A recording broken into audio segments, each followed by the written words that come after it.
Assalamualaikum anak-anak. Selamat pagi anak-anak. Bagaimana kabar kalian semua? Ya, anak-anak mungkin sudah tahu pembelajaran materi kali ini adalah teks prosedur. Mungkin anak-anak sekalian sudah tahu ya. Nah, kita langsung ke materi aja.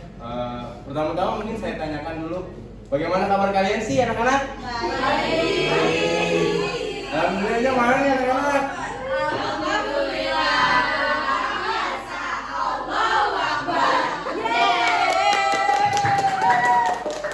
Oke, pada materi pembelajaran ini adalah teks prosedur. Mungkin anak-anak sudah belum pada paham ya tentang teks prosedur apa. Mungkin ada anak-anak yang ingin membacakan teks prosedur itu apa. Kalian silakan bacakan. Oke. Teks prosedur adalah suatu teks yang berisi langkah-langkah aktivitas atau kegiatan untuk menyelesaikan suatu pekerjaan. Ya, jadi yang dibilang Kak itu benar. Teks prosedur itu suatu teks yang berisi langkah-langkah atau kegiatan untuk menyelesaikan suatu pekerjaan. Contohnya kayak cara mencuci motor, terus cara membuat bolu, dan masih banyak lainnya ya. Dan yang kedua ada tujuan. Mariam silakan baca. Tujuan teks prosedur adalah memberikan petunjuk bagi pembacanya tentang langkah-langkah secara urut dalam melakukan aktivitas atau menyelesaikan sesuatu. Selain itu, teks prosedur juga memudahkan pembaca untuk mengetahui cara yang benar dalam melakukan sesuatu dan memberikan petunjuk jelas agar mendapatkan hasil maksimal. Ya, betul yang dibilang Mariam. Jadi pada intinya tujuan dari teks prosedur adalah memberikan petunjuk bagi para pembaca tentang langkah-langkah secara urut, sistematis, dan mudah. Dan yang ketiga adalah struktur teks prosedur. Nah, jadi di struktur teks prosedur ini menjadi terdiri dari 4 bagian. Yang pertama ada tujuan, yang kedua ada langkah-langkah, yang ketiga ada material, dan yang keempat ada kesimpulan. Nah, jadi struktur teks prosedur itu 4. Yang pertama tujuan. Jadi penulis biasanya memberikan penjelasan terkait tujuan dalam penyusunan teks prosedur. Hal ini juga biasanya menginformasikan hasil akhir yang akan dicapai. Dan yang kedua adalah langkah-langkah. Alat dan bahan dulu, Pak. Gitu. Oh iya salah. Maaf ya, makasih Mariam telah mengingatkan. Jadi yang kedua adalah alat dan bahan. Jadi di alat dan bahan ini berisi tentang material-material yang perlu dipersiapkan dan yang perlu diperlukan dalam pelaksanaan suatu teks prosedur. Yang ketiga adalah langkah-langkah. Jadi bagian ini menjelaskan tentang proses atau tahapan yang harus dilakukan demi mendapatkan hasil maksimal sesuai dengan tujuan dari teks prosedur. Dan yang terakhir ada penegasan ulang. Di penegasan ulang itu adalah bagian terakhir yang berisi kesimpulan. Jadi di penegasan ulang ini tuh bersifat opsional, boleh dipakai atau tidak boleh dipakai. Itu setelah kalian. Mengerti anak-anak? Ya. Baik. Ada judul enggak? Iya, Pak. Iya. Ada, Bu. Judul. Ya, Bu. Kesalahan di penulisan PPT, Bu. Ya. Terima kasih. Dan yang selanjutnya ada ciri-ciri teks prosedur. Jadi ciri-ciri teks prosedur ada 7. Yang pertama menggunakan kalimat perintah. Yang kedua terdapat panduan yang harus dilakukan. Yang ketiga menggunakan kata kerja aktif. Dan yang keempat menggunakan konjungsi atau kata hubung. Yang kelima terdapat aturan dalam hal, bahan atau kegiatan. Yang keenam menggunakan kata keterangan untuk menyatakan rincian waktu, tempat, dan cara. Yang ketujuh terdapat isi kegiatan yang dilakukan secara urut. Saya tanya kepada Raka, ciri-ciri teks prosedur itu apa aja? Biasa. Ayo, langsung aja ya. paham Pak. Nih Dani bisa jawab. Silakan Dani membaca Baca apa, Pak? ciri-ciri teks prosedur. Ciri-ciri teks prosedur adalah menggunakan kalimat perintah, terdapat panduan yang harus dilakukan, menggunakan kata kerja aktif, menggunakan konjungsi, terdapat aturan dalam hal bahan atau kegiatan, menggunakan kata keterangan yang menyatakan rincian waktu, tempat, dan acara, terdapat isi kegiatan yang dilakukan secara urut. Udah, Pak? Ya. Dani benar. Nanti di kantin ambil aja mie ayam Mas Adit ya. Nah, selanjutnya ada jenis teks prosedur. Silakan Tias bisa membacakan teks prosedur. Wah, matanya ini ragu nih. Kebanyakan nontonin TikTok nih. Waduh. Silakan Immanuel, bisa membantu Bapak? Boleh Pak. Silakan membaca Immanuel. Teks prosedur sederhana. Teks prosedur sederhananya yang berisi 2 atau 3 langkah saja. Contohnya prosedur untuk mengoperasikan setrika. Yang kedua, teks prosedur kompleks. Teks prosedur kompleks terdiri atas banyak langkah dan jenjang untuk tiap tahapannya. Contoh teks prosedur kompleks adalah cara pembayaran tilang oleh polisi. Yang ketiga, teks prosedur protokol. Teks prosedur protokol merupakan teks prosedur yang langkah-langkahnya bisa dibolak-balik, tapi tujuannya tetap bisa tercapai. Contohnya cara memasak mie instan. Ya, betul sekali yang dikatakan Immanuel. Jadi jenis-jenis teks prosedur itu ada 3. Yang pertama itu teks prosedur sederhana. Teks prosedur sederhana ini hanya berisi kayak 2 atau 3 langkah saja. Contohnya kayak bagaimana mengoperasikan setrika seperti itu. Terus yang kedua ada teks prosedur kompleks. Teks prosedur kompleks terdiri dari banyak langkah dan jenjang untuk tahapannya. Contohnya cara pembayaran tilang oleh polisi. Dan yang ketiga ada teks prosedur protokol. Teks prosedur protokol ini merupakan teks prosedur yang langkah-langkahnya bisa dibolak-balik, tapi tujuannya tetap sama. Contohnya cara membuat mie instan, cara membuat teh hangat. Karena kan itu kan bisa dibolak-balik ya. Anak-anak mengerti? Baik. Dan yang selanjutnya ada kaidah kebahasaan. Yang pertama ada kalimat, konjungsi, numeralia, pronomina. Pak, kalau misalnya jangan deh. Yang pertama ada kalimat.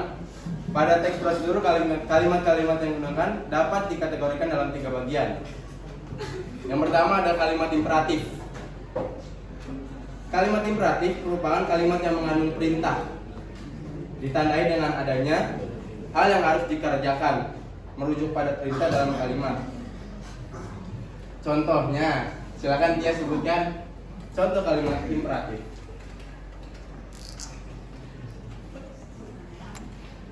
Kan kalau kalimat imperatif tuh kalimat yang perintah ya. Iya. Jadi kayak kalau misalnya di teks prosedur itu kita tuangkan sedikit adonan ke wadah. Terus bisa Pak pakai tanda seru. Oh, terus sekali Itu ya. contoh kalimat imperatif. Ya, yang kedua ada kalimat deklaratif. Kalimat ini dikenal sebagai kalimat yang sifatnya lebih memberikan informasi dan sering juga disebut sebagai kalimat pernyataan. Nah, sekarang saya ingin tanya kepada Toti. Contoh kata-kata kalimat deklaratif. Tadi Bapak belum jelasin. Wah, saya kan hanya saya suruh menjelaskan. Belum. Udah tadi Toti nggak denger. Aja, Bro. Tadi belum yang jelas. Toti nggak denger. Saya jelaskan dulu ya, ulang ya Toti. Jadi kalimat deklaratif adalah kalimat yang sifatnya lebih memberikan informasi dan sering juga disebut sebagai kalimat pernyataan. Jadi silakan untuk Toti. Itu Pak seperti kayak apa, memberi. Saya kurang paham Pak. Jahil mungkin tahu. Enggak.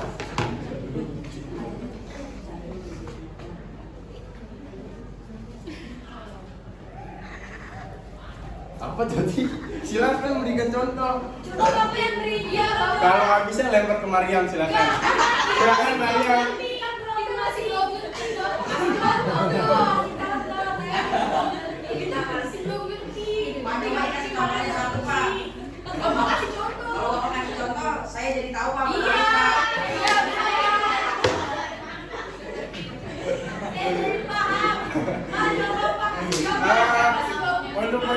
dari anak-anak, saya belum memahami terlalu Ya. banyak. Karena saya akhirnya guru Penjaskes yang menunjuk bahasa Indonesia.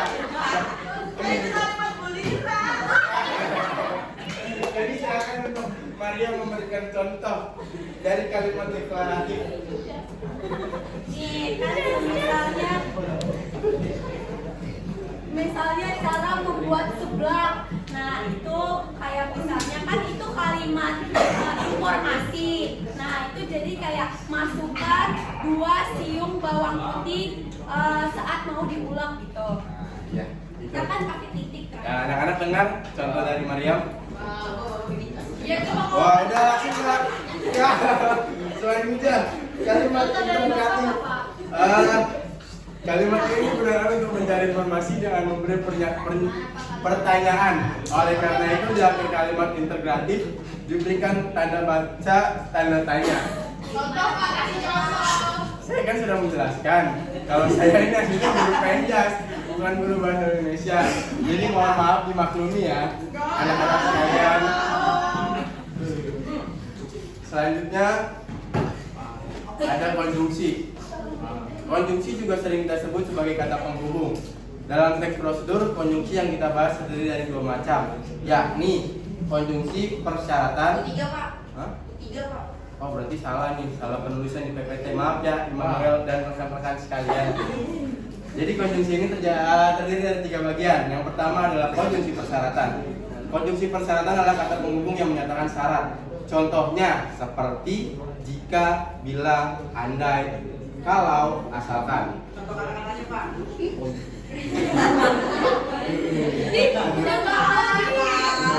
Kan dia yang ngomongin nyampe.